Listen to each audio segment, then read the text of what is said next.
தென்னை விவசாய நண்பர்களே, உங்கள் தோட்டத்தில் காய் பிடிப்பு திறன் அதிகமாகணும் அப்படின்னு நினச்சிங்கன்னா அதுக்கு உரம் கொடுக்கணும். அந்த உரம் வந்து ஏன் கொடுக்கணும், எப்போ கொடுக்கணும் அப்படிங்கிறதான் ரொம்ப முக்கியம்.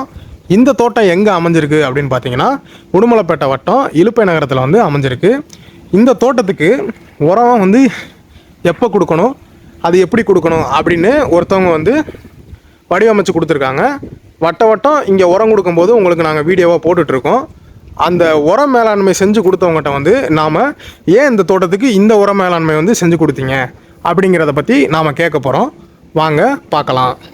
சார் வணக்கங்க சார். சார் வணக்கம். நல்லா இருக்கீங்களா சார்? நல்லா இருக்கேன் சார். நீங்கள் நல்லா இருக்கீங்க? நல்லா இருக்கிறேன் சார், நல்லா இருக்கிறோம் சார். இந்த தோப்பு பற்றி கொஞ்சம் டீட்டெயில்ஸ் கொஞ்சம் சொல்லுங்கள் சார். உங்களை பற்றி இன்ட்ரோவும் கொஞ்சம் சொல்லுங்கள் சார். சார் இது வந்து பார்த்தீங்கன்னா இலுப்பை நகரத்தில் உள்ள ஒரு தோப்புங்க. இங்க வந்து பாத்தீங்கன்னா மொத்தம் 150 தென்னை மரம் இருக்குது. 150 மரம் இருக்குங்க சார். 150 தென்னை மரம் இருக்கு. இந்த தோப்புக்கு வந்து நான் தான் வந்து உர மேலாண்மை வந்து நான் ரெடி பண்ணி கொடுத்தேங்க. நான் வந்து என்ன பண்றேன் அப்படின்னு பாத்தீங்கன்னா சஸ்டைனபிள் சாயில் ஒரு இயற்கை உரம் தயாரிக்கிற கம்பெனி இருக்குதுங்க. அந்த கம்பெனியில ரிசர்ச் அண்ட் டெவலப்மெண்ட்ல வந்து நான் ஒர்க் பண்றேங்க.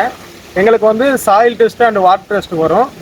அந்த டெஸ்ட் அடிப்படையில் வந்து நாங்கள் வந்து இந்த தோப்புக்கு என்ன உரம் நாம் வந்து கஸ்டமைஸ் பண்ணி தரலாம், இந்த மரத்துக்கு என்ன தேவை, இந்த மண்ணுக்கு என்ன தேவை அப்படிங்கிறத வச்சு நாங்கள் வந்து ரெடி பண்ணி தருவோங்க.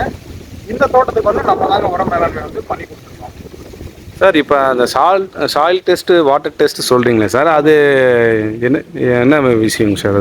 அது என்ன விஷயம்னு கேட்டிங்கன்னா ஃபஸ்ட்டு வந்து பார்த்தீங்கன்னா இப்போ இந்த மண்ணை பார்த்தீங்கன்னா நீங்கள் நேரடியாக உங்களுக்கு சொல்ல முடியுமா, இந்த மண்ணில் வந்து என்ன சத்துக்கள் இருக்குன்னு உங்களால் சொல்ல முடியாதுங்க. அதே மாதிரி தண்ணியை பார்த்து யாராலையுமே சொல்ல முடியாதுங்க. இந்த மரத்துக்கு தேவையான சத்து வந்து இந்த மண்ணுல இருந்தாங்க எடுத்துக்கணும். சரிங்களா? அப்படி இருக்கிற பட்சத்துல இந்த மண்ணுல என்னென்ன சத்துக்கள் இருக்கு அப்படின்னு நமக்கு தெரியப்படும். எத்தனை சத்து இருக்குங்க சார்? அது வந்து பாத்தீங்கன்னா மக்களுக்கு வந்து எல்லாருமே நினைச்சிட்டு இருக்கிறது வந்து நைட்ரஜன், பொட்டாசியம், பாஸ்பரஸ் இது மட்டும் தான் நினைப்பாங்க. இந்த தென்னை மரம் நல்லா வளரணும் அப்படின்னு நீங்க நினைச்சீங்கன்னா இந்த தென்னை மரத்துக்கு மொத்தம் 17 வகையான சத்துக்கள் தேவைப்படுது சார். சரிங்களா? அந்த 17 வகையான சத்துக்கள் இதுல இருக்குதா அப்படின்றத நம்ம வந்து தெரியப்படுத்தணும், அதாவது தெரிஞ்சுக்கிறணும். தெரிஞ்சாதான் அதுக்கேற்ற மாதிரி நம்ம வந்து அந்த டெஸ்ட்லேயே எல்லாம் வந்துருமாங்க சார்? அந்த டெஸ்ட்லேயே எல்லாமே வந்துருங்க சார். என்னென்ன சத்துக்கள் இருக்கு, நம்ம எந்த சத்துக்களை மேம்படுத்தணும். அதாவது மரத்துக்கு வந்து நம்ம வந்து உரத்தை கொடுக்குறது இல்லை சார். உரம் வந்து தீனியா போகிறது இல்லைங்க.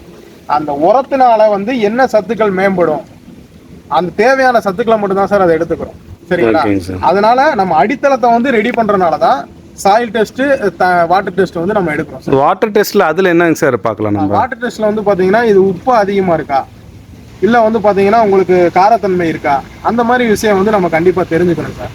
அதுக்கேற்ற மாதிரி தான் நம்ம வந்து உரம் வந்து ரெடி பண்ணி கொடுக்கணும். சரிங்க சார். சார் இந்த தோப்புல நீங்க என்ன ஷெட்யூல் பண்ணிருக்கீங்கன்னு நம்ம நேயர்களுக்கு சொல்ல முடியுமாங்க சார்? கண்டிப்பா சொல்லலாம் சார். வந்து பாத்தீங்கன்னா இந்த தோப்பு வந்து நம்ம soil test and water test எடுத்த அடிப்படையில் வந்து பாத்தீங்கன்னா ஆர்கானிக் கார்பன் வந்து ரொம்ப கம்மியா இருக்குதுங்க. சரிங்களா? அதுக்கப்புறம் வந்து பார்த்தீங்கன்னா நைட்ரஜன் வந்து ரொம்ப குறைபாடாக இருக்குது, போரான் சத்துக்கள் வந்து ரொம்ப குறைபாடாக இருக்குது, மெக்னீசியம் சத்துக்கள் வந்து ரொம்ப குறைபாடாக இருக்குது சார். அதனால தான் இந்த இதில் வந்து பார்த்தீங்கன்னா காய்பிடிப்பு தன்மை வந்து ரொம்ப கம்மியாக இருக்குதுங்க. வாங்க உங்களுக்கு காமிக்கிறேன், ஒரு ஐடியா காமிக்கிறேன். இது ஒவ்வொரு மரமும் ஒவ்வொரு மாதிரி இருக்குமாங்க சார்? சார் ஒவ்வொரு ஏரியாவுக்கு ஏற்ற மாதிரி தான் சார் இருக்கும். இப்போ இது பார்த்தீங்கன்னா வெறும் நார் மட்டும் தாங்க இருக்கு. சரிங்களா? ஓகே. நம்ம வந்து இப்போ இதுக்கு உர மேலாண்மை பண்ணி வந்து ஒரு கிட்டத்தட்ட ஒரு மாதம் ஆக போகுதுங்க. சரிங்களா?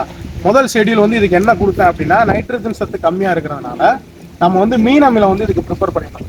மீன் அமிலம் வந்து நம்ம கொடுத்துட்டோம். அது எப்படி கொடுத்தோம்னா இங்கேருந்து ஒரு 4 அடி தள்ளி இந்த இடத்துல, இந்த இடத்துல வந்து நம்ம அதை வந்து ட்ரின்ச் பண்ணி இது பண்ணோம். ஆல்ரெடி நம்ம சேனல்ல வந்து அந்த வீடியோ போட்டிருக்கோம். சரிங்களா? ஓகே. அந்த மீன் அமிலம் கொடுத்ததுக்கு அப்புறம் வந்து பாத்தீங்கன்னா காய்பிடிப்பு திறன் வந்து அதிகமாயிருச்சு. இங்க பாருங்க, இந்த கொலைகள்லாம் வந்து பாத்தீங்கன்னா அதுக்கப்புறம் வந்ததுங்க. சரிங்களா? இந்த ஒரு மரம் கிடையாதுங்க. இங்க வாங்க உங்களுக்கு எல்லா இடத்துலயும் காமிச்சேன்.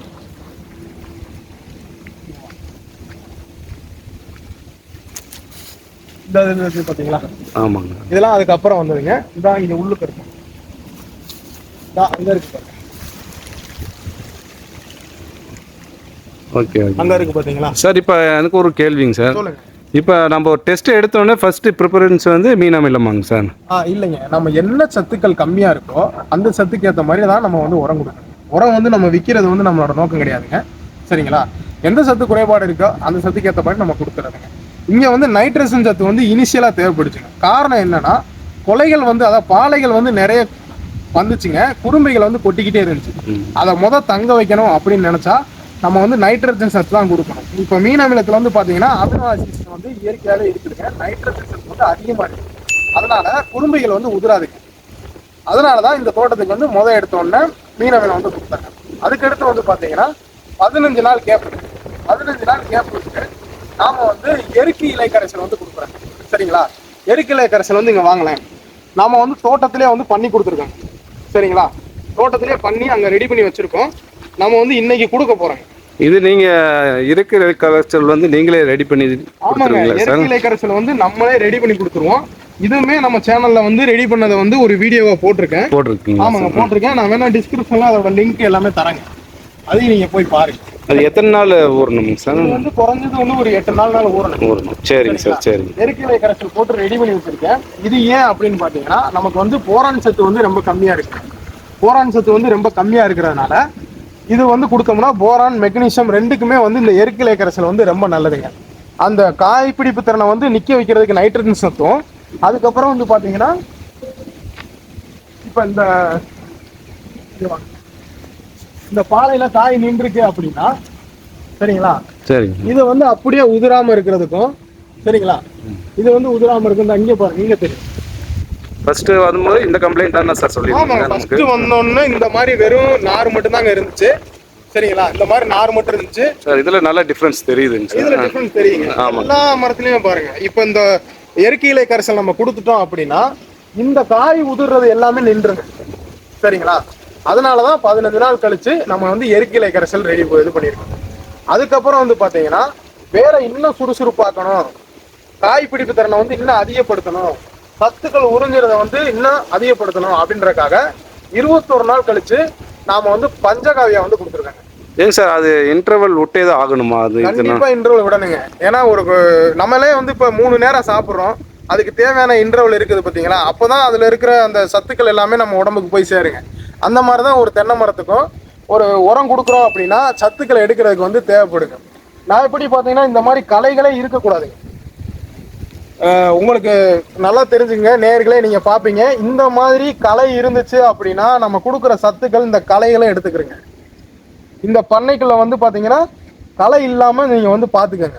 சரிங்களா, அடுத்து வந்து பாத்தீங்கன்னா 21 நாள் ஏன் கேப் விடுறோம் அப்படின்னா நாம வந்து அந்த சத்துக்கள் எடுக்கிறதுக்குள்ள தேவைகள் இருக்குங்க. பஞ்சகாவியா கொடுக்குற காரணம் வந்து பாத்தீங்கன்னா உங்களுக்கு வந்து அதான் வேறு சுறுசுறுப்பாகும், மண்ணில் இருக்கிற பாக்டீரியாஸ் வந்து அதிகமாகும், நுண்ணூட்டங்கள் வந்து அதிகமாகும், சத்துக்களை எடுத்துக்கிறதுக்கு தன்மை வந்து அதிகமாகும், ப்ளஸ் காய்பிடிப்பு திறனும் பஞ்சகாவியானாலும் அதிகமாகும். அதுக்கப்புறம் வந்து பார்த்தீங்கன்னா 15 நாள் கழிச்சு ஒவ்வொரு தென்னை மரத்துக்கும் 4 கிலோ மண்புழு உரம் வந்து அடி உரமாக கொடுக்குறாங்க. அடி உரம்னா இந்த ரேஞ்சு தாங்க, மரத்துலேருந்து ஒரு 4 அடி தள்ளிங்க. சரிங்களா, 4 கிலோ கொடுக்குறோம். இதுதான் வந்து ஒரு சைக்கிளுங்க. இந்த தோப்புக்கு வந்து ஒரு சைக்கிள் இப்படி கொடுத்தோம்னா விவசாயிகளுக்கு வந்து என்ன பயன் அப்படின்னு பார்த்தீங்கன்னா காய் பிடிக்கிற தன்மை வந்து அவங்க கண் கூட பார்ப்பாங்க. சரிங்களா, காய் பிடிக்கிற தன்மை வந்து அவங்க கண் கூட பார்ப்பாங்க. இதனால வந்து அவங்களுக்கு நம்பிக்கை வரும். இன்னொன்று, இயற்கை விவசாயத்தை பொறுத்தளவு ஒரே டைம்ல கொடுத்து முடிக்கிறதோட இல்லைங்க கணக்கு சார். அதுதான் ஒரு கேள்வியா இருந்தது. இப்போ இது வந்து ப்ராசஸ் வந்து எத்தனை நாள் ஆகும் சார்? எத்தனை மாதம் ஆகும்? எத்தனை வருஷத்துக்கு நம்ம கொடுக்க வேண்டியது இருக்கு? நம்ம வந்து பார்த்தீங்கன்னா ஒரு சைக்கிள் அப்படிங்கிறது வந்து பார்த்தீங்கன்னா 75 நாள் பிளான் பண்ணியிருப்பாங்க. சரிங்களா, ஒரு சைக்கிள்ன்றது இந்த மாதிரி 4 உரம் கொடுக்கறது. இந்த மாதிரி 3 மாதத்துக்கு ஒன்ஸு நீங்கள் ஒரு 2 வருஷம் அல்லது 3 வருஷம் கொடுத்துட்டீங்க அப்படின்ற பட்சத்தில் அதுக்கப்புறம் வந்து மண் வந்து அதுவே ரெடி ஆயிருங்க. மண் ரெடி ஆயிடுச்சுனாலே உங்களுக்கு வந்து பார்த்தீங்கன்னா அடுத்து உரம் கொடுக்குற செலவு வந்து கம்மியாயிருங்க. நம்மளோட நோக்கம் வந்து பார்த்தீங்கன்னா எங்களோட உரம் விற்கிறது கிடையாதுங்க. ஃபஸ்ட்டு இந்த மண்ணுக்கு தேவையான சத்து எப்படி கொடுக்கறது, மண்ணில் இருந்தே சத்துக்களை எப்படி எடுத்துக்கிறது. நம்ம இயற்கை உரத்துக்கு போயிட்டோம் அப்படின்னாலே வந்து பார்த்தீங்கன்னா உரம் வந்து ரெகுலராக கொடுக்கணுன்ற அவசியமே கிடையாதுங்க. மண்ணை பதப்படுத்தி விட்டுட்டோம், பண்படுத்தி விட்டுட்டோம் அப்படின்னாலே மண்ணில் இருக்க சத்துக்களை மரங்களே எடுத்துக்கிறாங்க, அதுக்கு தேவையான சத்துக்களை எடுத்துக்கிறோம். அதுதான் நம்மளோட நோக்கங்க சார். அப்புறம் ஒரு டவுட் வந்து இந்த கிளைமேட்டிக் சேஞ்சிங் வருது இல்லைங்க சார்? அப்போ இந்த உரத்துக்கும் கிளைமேட்டிக்கும் வித்தியாசம் எதுங்க சார்? ஆமாங்க, ஒவ்வொரு உரத்தை பொறுத்தளவு வந்து மாறுங்க. கிளைமேட் கண்டிஷனால வந்து கண்டிப்பாக மாறும். அது வந்து எந்த உரம் வந்து எப்போ கொடுக்கணுன்ற ஒரு டைம் இருக்குதுங்க. சரிங்களா, இப்போ வந்து அதிகமாக வந்து இப்போ வெயில் காலத்தில் வந்து குருமைகள் எல்லாமே உதிருங்க. சரிங்களா, அப்போ தேவைப்படும் போது நமக்கு என்னென்னா இந்த குறும்பயிர் உதிராமல் இருக்கிறதுக்கு நம்ம வந்து பஞ்சகாவியா கொடுக்கலாம் அந்த டைமில். சரிங்களா? மழைக்காலத்தில் வந்து நம்ம மீன் அமிலம் கொடுத்துக்கலாம். அந்த மாதிரி ஒவ்வொருமே மாறும். அது நம்ம ஷெடியூல் அதுக்கேற்ற மாதிரி நம்ம போட்டுக்கலாம். அது ஒன்றும் பிரச்சனை இல்லைங்க. இந்த ஆர்டர் வைஸ் தான் கொடுக்கணும்லாம் இல்லைங்க. நம்ம சாயில் டெஸ்ட்டு, வாட்டர் டெஸ்ட்டு எடுத்து எந்த உரம் எப்போ தேவைன்னு பார்த்து அதை கொடுக்குறதாங்க நம்மளோட நோக்கம். சார் நீங்கள் தோப்பு வந்து பார்க்கறதுனால கேட்குறேங்க சார், மற்ற மரங்கள் செடி கீழே கொடுக்கலாமாங்க சார்? நம்ம தென்னை மரம் மட்டும் இல்லைங்க, நம்ம எல்லா மரத்துக்குமே வந்து எல்லா கிராப்ஸுக்கு நெல்லுல இருந்து கடலையில இருந்து எல்லாத்துக்குமே கத்தரிக்காய், தக்காளி, வெங்காயம் எல்லாத்துக்குமே நம்ம கொடுத்துட்ருக்கோங்க, உரம் கொடுத்துட்ருக்கோம். ஆனால் என்ன பண்ணுவோம்னா முதல்ல அந்த தோட்டத்தை போய் பார்ப்போம். அந்த விவசாயி வந்து என்ன எதிர்பார்க்குறாருன்னு சொல்லி கேட்போம். அதை நம்மளால பூர்த்தி பண்ண முடியும் அப்படின்னா மட்டும்தாங்க நாம வந்து உரம் கொடுக்க வர்றோம். இல்லாட்டி நம்ம வந்து உரம் கொடுக்கறது இல்லைங்க. நம்ம வந்து இயற்கை உரத்தை தான் கையில் எடுத்திருக்கோம். காரணம் என்ன அப்படின்னா நம்ம வந்து உரம் விற்கிறது நோக்கம் கிடையாதுங்க.